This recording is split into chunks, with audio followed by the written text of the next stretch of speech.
All right. Hey, everybody. Welcome to the School Placement Overview video recording. My name is Camille, and I'm the associate on the program team. And I'm Steph. I'm the Director of School and Regional Partnerships on the program team. So we're going to go over the agenda real quick, just kind of get you started. We're going to be talking about our school placement process, and we're going to be talking about timeline and logistics of how things go when you're working to get hired. We're going to talk about our partnerships and our priorities, our expectations of you, the core member. We're going to address our frequently asked questions, and then we're going to talk about our next steps. So the one thing that we want to keep in mind as we're talking about all of this is the issue that we're trying to address as an organization. We want to ensure that all of our children receive an equitable education, and this is one of our first steps, just getting you hired. Awesome. So let's talk a little bit about the placement process. So our placement process takes place throughout virtual hiring fairs that happen this upcoming spring. We host 4 virtual hiring fairs. Each one is separate, and each takes place on Zoom, which is a video interface. And we will have a separate video linked on Google Classroom that will show you how to manipulate your way through each hiring fair. So it's really easy. It's a low lift for you all. It's a lot of behind the scenes work on our end, but just want to note that everything that happens in terms of you getting hired will be in a virtual setting. The other piece we want to talk about is the kickoff survey. So most of you have already completed the kickoff survey already as part of your initial onboarding process. And within that kickoff survey, we asked you to answer some questions about your preferences, asked you to talk through some different scenarios that we posed in terms of school placement sites, and also to RSVP for each of our hiring fairs. That survey is really important in our process. We look at those answers. We also display your answers to some of the hypothetical questions on our hiring school partner hub that we'll show you in a little bit. And all of that information is taken into consideration as we place you with our school partners. The other piece of the process is that you're going to be submitting a resume and a headshot as part of your placement assignment. And all of that's done through Google Classroom under the hiring fair topics section. And then the last 2 things are mock interviews. So we host optional mock interviews with our staff members and our board members. So you can sign up to participate in a mock interview. A lot of core members really, really enjoy these. It's a good opportunity for you to get used to some of the questions that you might be asked as an educator. Should you not be familiar with the teaching profession coming into the core, it's a really great way to start learning how to talk about your approach to classroom management, for example, without ever having that experience. And then the last piece is that our schools are also walking through a similar process in preparation for the hiring fairs. So they're going to receive information about you. It's going to include your resume and, again, the responses to that kickoff survey, as well as some deadlines for them to prioritize getting who they'd like to interview and when at each hiring fair to our team. Yep. So that was kind of an overview of your timeline, what you will be doing, which you'll also see a visual of in the next slide. But something that the schools are going to be doing around the same time is they'll be reviewing your resume, they're reviewing answers to your questions that you put on the open-ended part of the kickoff survey, and then they'll submit which of you they want to interview. So then they'll receive the final hiring fair schedule, and then the hiring fair happens, and you are going to be placed with the school that you are being placed with to interview with. So this is kind of an overview of your time period. You will do the survey, you'll submit your resume, you'll sign up for these mock interviews, you'll do the mock interviews, you'll receive the hiring fair schedule, you'll attend the hiring fair, which is virtual, and then about a week and a half afterwards, you'll get a notice of if you were received an offer to work at a specific school, which we call the placement notice. Just as an early heads up, our hiring fair dates right now are April 23rd, that's a Tuesday, May 21st, Tuesday, June 18th, and a Saturday, July 13th. Awesome. Yes, so our placement priorities are first and foremost that we are considering the needs of the vacancies that are in the schools that we work in. So like I said in the beginning, our issue is that our students are receiving an equitable education. So we make sure that we put our students first so that you can have the best impact on their lives. Then the goal is that you are placed by the first day of the school year. So if it's possible at all, we consider your preferences, but first and foremost, we want to make sure that you are placed in your place where you are most needed. And one of the common questions that I get to a lot of the time is, what if I'm not placed by the first day of school? So I just want to say that in the last 4 years, we've placed every single core member by the first day of school. So hopefully you can rest assured that the same continues for this upcoming year. We've worked really hard with our partnerships, which I'll talk about in a second, to really understand and be aware of their incoming vacancies for the upcoming fall. So we don't anticipate needing to place anybody after that first day of school. However, if we do need to for some reason, we do have a small placement fee that can cover that initial month as we continue to try to find you a job. But again, that hasn't happened in the last 4 years. So we don't anticipate that happening for this year. So please rest assured that we will work hard to get you placed by that first day of school. Okay, so talking a little bit about our partnerships. So here in Philadelphia, we partner with both district and charter schools. It's also important to remember that both district and charter schools are actually public in Philadelphia. So we try not to say like public schools, charter schools, because actually by nature, they're all public. About 1/4 of our core is placed in district schools, and then 3/4 are charter. And that's just generally because that's what the district can afford at this time. Our organization isn't necessarily pro-district, pro-charter, we're pro-students, as Camille mentioned. So our partnerships reflect the needs of our students and our communities. Additionally, as we talked about a little bit, we work really hard to understand and be aware of the school vacancies that our partners are going to be anticipating for the upcoming year. So we're in constant communication with them about what they may need for the following fall. So whether it's knowing that their whole special education department is going to be turning over and they're going to need 5 core members in that way, or they only have 1 or 2 slots this year and they're going to continue with their other core members from the following year. We work really hard to understand what's going on at each site so that we can place people accordingly. The next thing that we've really worked hard to do in the past 2 years is cluster our core members. And what we mean when we say clustering is that there's no core member that's at a single school by themselves. So we make sure that at least 2 core members are serving at the same school. Now, it may mean that you're an incoming teacher paired with a second-year teacher who's also there, but most of the time we are able to cluster folks within their first year of the core at a similar school. Additionally, we also have a lot of alum teachers, and we have a lot of alum principals and deans, assistant principals, vice deans, all of that good stuff in a lot of our partner schools. So you'll also see that kind of diverse network of alumni in our city and your school sites.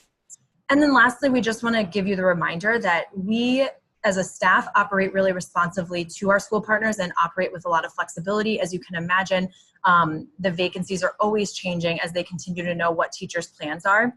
And we just ask that you also remain flexible and responsive throughout this process as well, and with humility as we move forward towards placing you.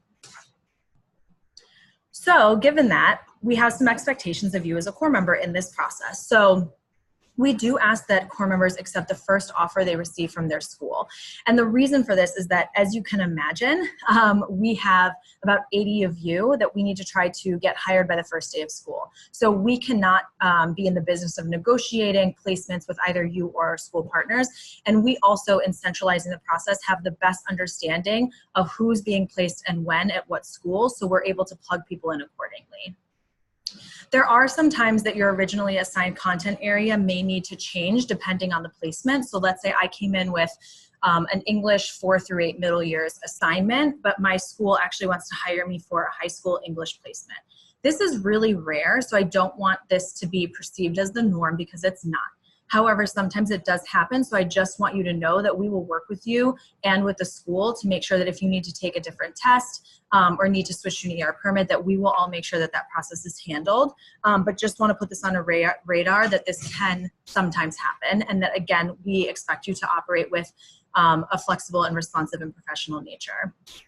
To that point, interactions with our school partners are actually really limited with you all. So the only time we give you full reign to start communicating with our school partners is when you've actually been hired by them. This is for a number of reasons. Again, we centralize the process. It's a lot easier for us to be one main point of contact than for them to have 20+ core members who they've interviewed interacting with them. To that end, after each hiring fair, a lot of core members want to send thank you cards or thank you letters or thank you emails to our principals. We thank our principals on behalf of you all, and the reason for this is that we've actually received feedback from school principals prior that they get inundated with a ton of emails. So as you can imagine, there's one of you, but they might have interviewed 7 people at that hiring fair, and then they wake up to 7 follow-up emails. and it's just too much for them to handle. So we also want to be good stewards and good partners to our schools as well and be respectful of that process. So we do thank them on behalf of you all for participating, but we ask that you do not reach out until you actually receive an offer, and then we will give you their contact information. Similarly, core members are not allowed to seek their own placement. So in the past, we have had a few core members who go out and try to get their own job. This can be because maybe they're frustrated by the timing, they want things to go faster, or they want a specific school that they want to get hired at. If this is something that you do, just know that likely you will be dismissed from the core. And again, that's because we work really hard to be good partners to our schools, and we centralize this process so that we can continue to be good partners in the future with them. So we ask that you trust us, you trust our process, and you don't seek your own placement. Great. So now we're going to address some of their frequently asked questions that core members have. First of all, if I only have one offer, do I have to accept that offer? And the answer is yes. We ask that you all accept the first offer that you receive. Like Steph mentioned, you will be notified of this offer, and we just want to make sure that we're fair to you and to all the other core members and to our school partners, and making sure that we are efficient with how many people we're hiring at one time. So yes, you have to accept that first offer. If you get more than one offer, can you choose what school you teach at? No. We centralize the hiring process to make sure that we can cluster school members at each school site. And what we can do is review your open-ended responses on that kickoff survey to kind of take in consideration what you might want. But ultimately, our team will decide on your final placement. So third FAQ is, why weren't you selected for an interview? Some of the most common reasons that core members aren't selected at any given hiring fair is because the positions that the school have at the time don't fit the content area that you're assigned. Maybe they only need one English teacher, and we have 10 English assigned core members who are also attending that fair. It does not necessarily mean that your content area will hold you back in getting hired. It just means that at the time of that particular hiring fair, school partners who are attending may not need that content area, or may only have the need for one position to be filled. There also might, like, every school does not attend every hiring fair. So if there is a school that needs your position, they might not be at the hiring fair that you're at. So maybe you should go to multiple hiring fairs so you can come into contact with those schools that you might not have seen before, and potentially get that interview. Awesome. So a few more FAQs that we get. If I didn't get an interview for this particular hiring fair, does it mean I won't be hired? No. To Camille's point, this is a nice segue that we didn't even plan. To Camille's point, there are different schools that attend different hiring fairs as they continue to know what their vacancies will be. So it does not mean that you won't get hired after that first hiring fair. I know it's easy to panic after that first one, but again, just trust the process and know that we do try to place everyone by that first day of school and have been successful in doing so. Is there a reason why I wasn't chosen? So similarly, this can be all different kinds of reasons, right? They might want a certain person knowing that their team is a whole new team of people. So they need someone who's going to come in and be a really strong leader, and they saw leadership in your interview. Or they might know that that this person's going to have an extra coach on staff, so that even though you might not have experience working with kids, they know that you're going to get that extra support. There's all types of reasons why people hire just outside of the content area. So we can work with schools to understand some of that feedback after your interview. Sometimes it's just like, I only had one placement and I decided to go with this other person because of X reason. We do survey our school partners after each hiring fair. So if we receive any feedback about your performance during the interview, we readily share that with you so that you can prepare a little bit next time. We also may ask that you review your resume or some of your answers to your questions if we feel like there might be a better way to frame something, or work with you to interview a little bit differently during our next optional mock interviews. So there's all kinds of reasons why you may not be chosen, but our team's here to support you to kind of get to the bottom of that, and to basically control whatever we can within our locus of control. And then similarly, is there anything I can do to make sure I get chosen for an interview at the next hiring fair? Again, take advantage of the mock interviews. We cannot stress that enough. People said that they were really, really helpful last year, and we have people that are willing to take the time to practice and coach you through what a good interview should be. I would also say, like, practice your demo lesson Make sure that you feel confident in your responses. Make sure that you're authentic to what you're sharing. So trying not to please the school partner necessarily, but really talk towards your experience and what you can offer for that role. So we'll talk more about that later, but generally really being reflective in a practice as a leader in this experience. So your next steps, once you've finished watching this video, you'll notice that there are assignments that you need to do on Google Classroom in the hiring first section. We want to make sure that you complete those by the deadline that we have set for you, that you've watched this video through its entirety. Sign up for mock interviews whenever you can. Practice your demo lesson that you'll be doing with your in your interviews. Research the schools that you will be interviewing with. It's very important that you do this so that you can just kind of show that leadership and take ownership of that process while you're in that interview, and show the schools that you're interviewing with that you actually care about that process. Mm-hmm. And then reach out to us with any questions or concerns that you might have. Yeah, awesome. Well, thank you so much for your time. And yeah, let us know if you need anything. Take care. Thank you.